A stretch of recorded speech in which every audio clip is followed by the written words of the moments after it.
que Deus ama nós. Agora, por que você está aqui? Por que você não está no mundo? Sabe o que o profeta diz? É por causa dele. Não é você. Nenhum de nós deve ter o peito estufado com orgulho, dizendo, eu sou isso, eu sou aquilo outro. Não. Nós somos alguma coisa por causa dele. Aleluia! Basta ele sair um pouquinho, se ele sair um pouquinho de nós, se o Espírito Santo deixar nós por um momento, nós logo cairemos em certas situações. A gente toma cada grande homem na Bíblia, Elias, Abraão, Moisés, homens que deixam a gente assim, sentindo bem pequeno perto deles, mas eles tiveram momentos que o Espírito de Deus afastou deles e eles se sentiram nada. Elias era tão valente, aqui então, daqui a pouco ele correu com medo de uma mulher. Mas quando ele estava cheio de Deus, ele falou, não vai chover, e não choveu. Aleluia! Aí sabe o que o profeta diz aqui no parágrafo 45 da mensagem Melquisedeque, o grande príncipe e rei, você que gosta de anotar, o profeta diz assim, não é o que nós fazemos, não é o que o Heleno faz, não é o que Jonas faz, não é o que você faz. O profeta diz, não, é o que ele já fez por nós. Aleluia! Ele já fez. A cura, ele já deu para nós. A salvação, ele já deu para nós. Ele já fez tudo. Nada que nós poderíamos fazer para merecer qualquer coisa. Ai de nós se o que a gente precisa dependesse da nossa qualidade, do nosso merecimento. Não, mas não é por merecer, é por graça. E a graça é sem merecer, é favor imerecido. Eu não mereço, você não merece. Mas ele não olhou por isso, ele te amou de qualquer maneira. Aleluia! Que poderíamos nós, os injustos, alguma vez fazer qualquer coisa para merecer algo diante do grande Deus Jeová? O que nós poderíamos fazer? É uma coisa tão... a gente observar estas coisas. Eu sem Deus não sou nada. Você sem Deus não é nada. Mas Deus sem mim, que diferença faz? Deus não precisa de mim para ser Deus. Ele não precisa de você para ser Deus. Mas nós precisamos dele para sermos filhos e filhas de Deus. Para sermos salvos. Só que aí o profeta vem e diz uma coisa também maravilhosa, né? Que por mais que nós não somos nada, não temos qualidade nenhuma, mas o profeta diz que Deus é incompleto sem você. Você sabia? Porque você é parte dele. Sem você a noiva estaria incompleta. Ela estaria aleijada, faltando um pedaço. Mas Deus é perfeito, sua noiva é perfeita, e um dia nós seremos perfeitos como Ele é perfeito. Aleluia! Graças a Deus. Temos ou não temos motivos para ser agradecidos? A única coisa que nós precisamos fazer, eu gostei demais disso aqui. O que eu preciso fazer, irmão Brana? O que nós precisamos fazer, profeta? Nós precisamos fazer é aceitar e estar agradecidos pelo que Ele já fez por nós. Aleluia! Nós devemos levantar de manhã agradecidos, devemos ir para o nosso trabalho agradecidos. Nós nunca devemos ir para o nosso trabalho murmurando, reclamando. Não, ali é algo que Deus deu para nós cumprirmos o que está lá em Gênesis. Ganhar o nosso pão, sustentar a nossa família. Então tudo foi Ele que deu para nós. Isso falando no natural e muito mais no espiritual. Quando a gente começa a meditar em vida eterna, em céu, Nova Jerusalém, eternidade, como a alegria reina dentro de nós. Graças a Deus. Então não é o que nós fazemos, é o que Ele já fez. Aleluia. E na mensagem à igreja e sua condição, o profeta diz no parágrafo 105, assim, que às vezes, por termos estas coisas, por sabermos que Deus nos abençoa, que Ele tem nos sustentado, corremos o risco de querermos sentir grandes. E às vezes esquecemos que o profeta mostra que o caminho para cima é para baixo. Para nós subirmos, temos que primeiro descermos. E aqui o profeta conta aquela história. Eu vou ler, fica melhor, né, da maneira que o profeta diz. Ele conta a respeito daquele irmão que perguntou para o irmão Brana: irmão Brana, eu sei que o senhor crê no sobrenatural, não crê? Ele diz: sim, certamente eu creio, irmão. Ele diz: então eu quero te contar algo.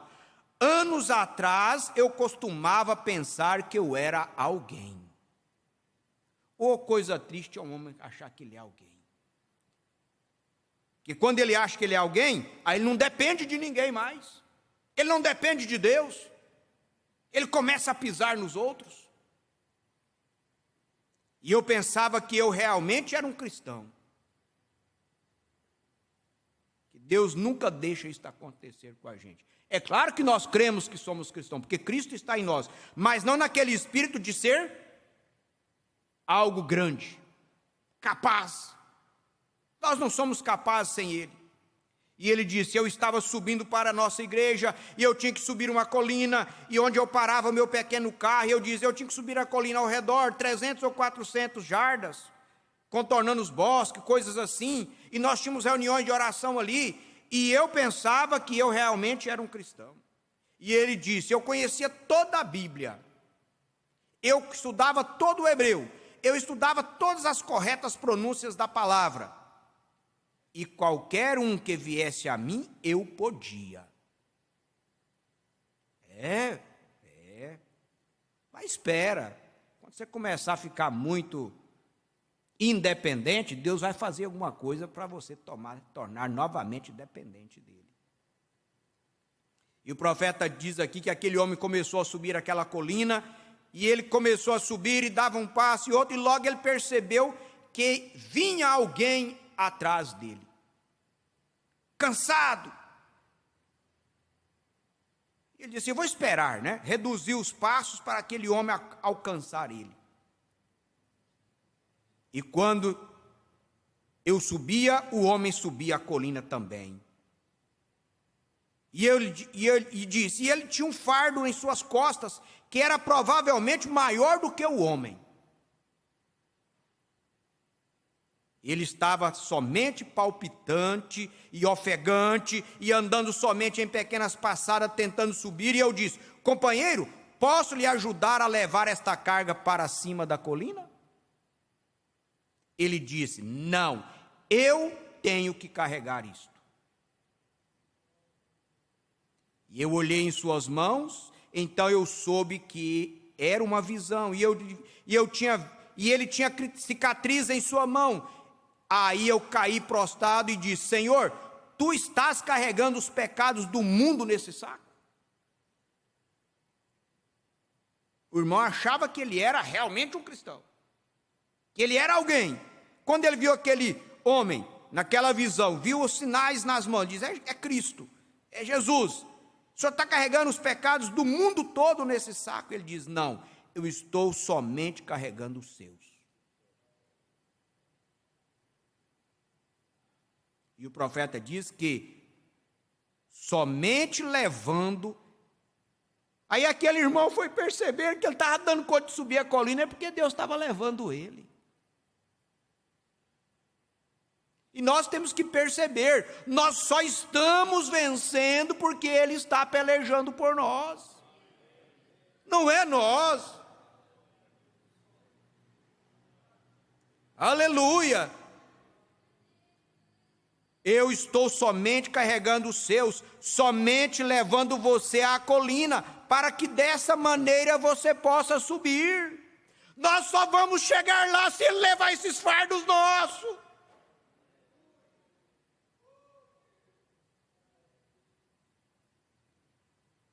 Essa é a maneira que é isto. Se nós somente olhássemos ao redor, nós verificaríamos que Ele está recarregando os nossos também.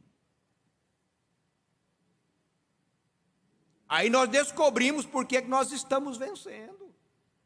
Passa um ano, passa 10 anos, passa 20 anos. E você olha e fala, Senhor, mas eu estou aqui ainda. Ele está carregando nós.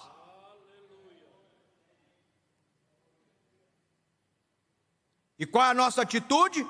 Obrigado, Senhor, por carregar o nosso fardo.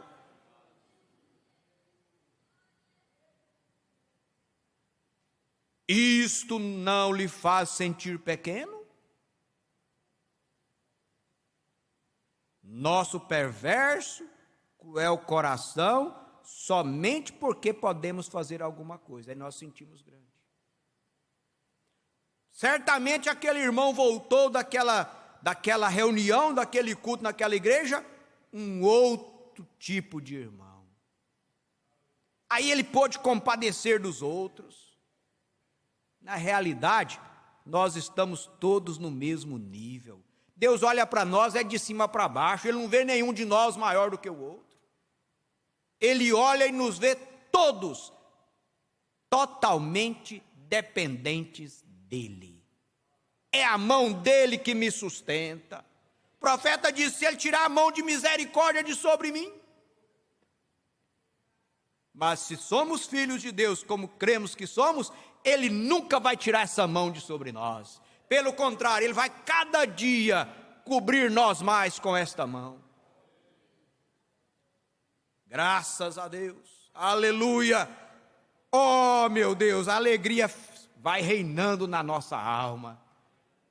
E a gente vai tendo mais vontade de ser melhor cristão. Melhor irmão, melhor pastor, melhor marido, melhor pai, melhor filho.